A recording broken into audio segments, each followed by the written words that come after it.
Hello again. Today in this video we're going to get into the real construction of the boat, but right now we're looking at just a few extra laminated pieces that need to go together. These are going to be the supports that go along the side of the boat. While we're watching this, I wanted to talk about a little more in depth what exactly this construction method's about. I feel like in the first episode I kind of jumped in and didn't really explain what was going on. The boat that I'm building is a 17-foot Northeaster Dory. The design's from Chesapeake Light Craft, and they call it lap stitch stitch and glue construction. Basically what that means is that you're taking panel strips of laminated plywood and stitching them together using copper wire, and then you go back over the joints, glue them with epoxy, and then you snip the wires off and you've got what should resemble a boat. I guess I ought to address the elephant in the room. The episode 2 right now is coming out a lot later than I wanted to, but it was getting colder outside and I figure I should take advantage of the weather and get more building done, so I'm currently sitting on a lot of footage just waiting to be put together into videos. It's officially winter time up here in Minnesota, so I should have a lot more time to put videos together in the next few weeks. Right now we're masking out the panel that's going to be the transom and the transom doubler. The doubler just makes it a little bit thicker because this piece is going to take a lot of weird tension and torque from a bunch of different angles, so it needs to be kind of strong.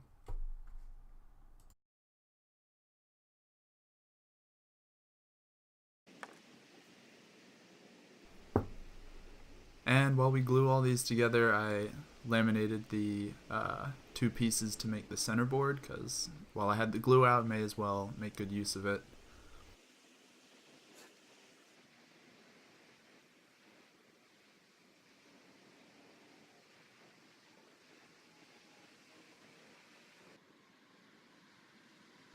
In the last episode, I showed a little bit of footage of transferring the drawings, the plans, onto plywood.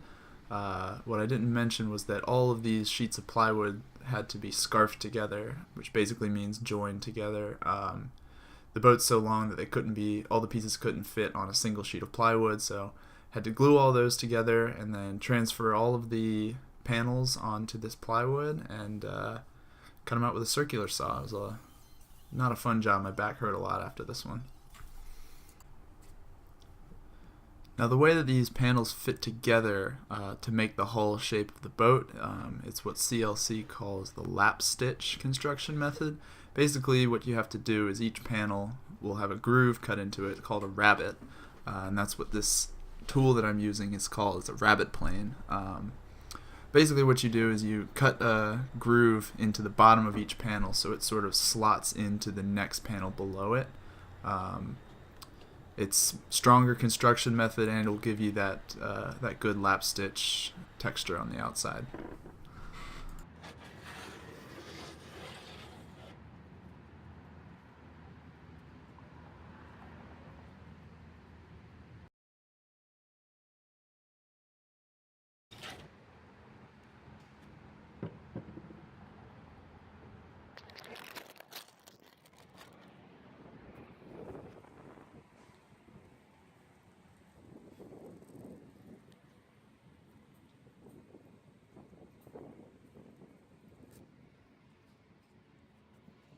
And after all of the panels are traced on, cut out, rabbets cut into the side panels, it's time for assembly. This is where the fun really starts and we start to get something that resembles a boat. Basically what we need to do is each panel has a bunch of holes a few inches apart all the way down each side. You want to drill those holes through and thread small pieces of copper wire. As you do that, you can see that it will start to pull the pieces of wood around and create the shape of the boat. It's really nice because you don't have to work with a strong back or any kind of framing. The panels themselves form the shape of the boat, and before long you have something that looks like it could float. I had my lovely assistant Katie here to help out with the stitching because it was tiresome, painful work. Took quite a long time.